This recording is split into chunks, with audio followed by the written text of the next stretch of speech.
ষড়যন্ত্র কিন্তু থেমে নেই। তারা লক্ষ লক্ষ কোটি টাকা পাচার করেছে, দেশের অর্থনীতি পঙ্গু করেছে, আপনাকে আমাকে বিভিন্নভাবে ক্ষতিগ্রস্ত করেছে এবং অস্ত্র লুটপাট করেছে।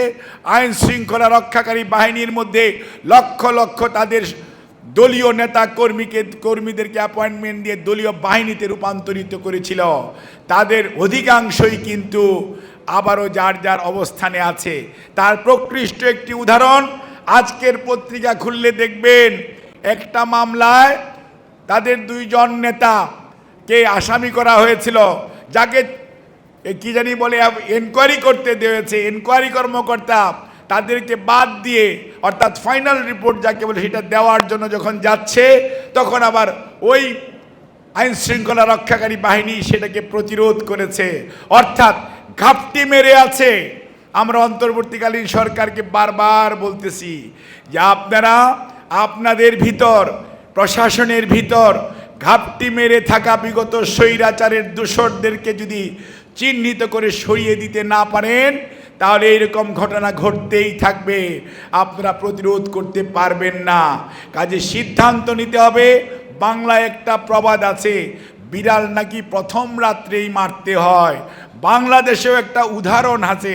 লতিফুর রহমান নামে একজন বিচারপতি ছিলেন, তত্ত্বাবধায়ক সরকারের প্রধান উপদেষ্টা। উনিও কিন্তু বিড়াল প্রথম রাত্রে মেরেছিলেন দেখেই জাতীয় নির্বাচন পরবর্তীতে আপনার নিরপেক্ষ হয়েছিল। কাজে মনে রাখতে হবে, আমরা ইউনূস স্যারের প্রতি এ দেশবাসীর, পৃথিবীর মানুষের আস্থা আছে। সরকারকে সহযোগিতা করছে দেশের মানুষ, মানে একদম নিঃশর্তভাবে। কাজেই তাদের সিদ্ধান্ত হতে হবে আরও বলিষ্ঠ, আরও যুগোপযোগী, আরও দ্রুততার সঙ্গে। তা না হলে কোনো অবস্থাতেই ওই সমস্ত স্বৈরাচারের দোসররা যারা প্রশাসনের বিভিন্ন পর্যায়ে আজকে ঘাপটি মেরে আছে, তারা কিন্তু ফনা তোলার জন্য এবং আপনাকে বিভ্রান্ত করার জন্য চেষ্টা করছে, করবে, করতেই থাকবে। কাজেই তাদের 20 দাঁত যদি ভেঙে দিতে হয়, দোসরদেরকে আইডেন্টিফাই করুন। রাজনীতি দলের পিছনে লাগার দরকার নাই বন্ধুরা। আপনারা আপনাদের ভিতর ঘাপটি মেরে থাকা স্বৈরাচারের দোসরদের পিছনে লাগুন এবং তাদেরকে প্রশাসন থেকে এবং আপনাদের আশপাশ থেকে সরিয়ে দেন। দেশের মানুষের আকাঙ্ক্ষা বোঝার চেষ্টা করুন, দেশের মানুষকে তার অধিকার দ্রুততার সঙ্গে ফেরত দেওয়ার চেষ্টা করুন। তাহলেই মানুষ আপনাদেরকে সাধুবাদ জানাবে, ইতিহাসে আপনারা তখন ইতিহাস আপনাদেরকে ধারণ করবে। আর যদি তা না হয়, লক্ষণ সেনকেও যেমন ইতিহাস ধারণ করে নাই, পতিত স্বৈরাচার পলায়ন করেছে, যতই হম্বিতম্বি করুক, হিটলারও ফিরত আসে নাই, তার বংশধররাও আসে নাই।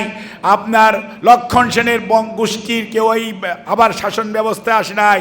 আর পলাতক স্বৈরাচারও বাংলাদেশের শাসন ব্যবস্থায় ফেরত আসার কোনো সম্ভাবনা নাই। কাজেই মনে রাখতে হবে, আজকে যারা শহীদ হয়েছেন তাদের রক্তের শপথ দিয়ে মনে রাখতে হবে বন্ধুদেরকে, ঐক্যর ভাঙন চেষ্টা করবেন না। জাতি 36শে আগস্ট ঐক্যবদ্ধ ছিল দেখেই স্বৈরাচার পালিয়েছে। জাতি যদি তার ঐক্য প্রদর্শন করতে ব্যর্থ হতো, তাহলে সবাই আমরা ব্যর্থ হতাম। কাজে ঐক্য ধরে রাখতে হবে। ধরে রাখার জন্য যেটি প্রয়োজন, কমন এনিমি যেটি, সেটি আইডেন্টিফাই করুন।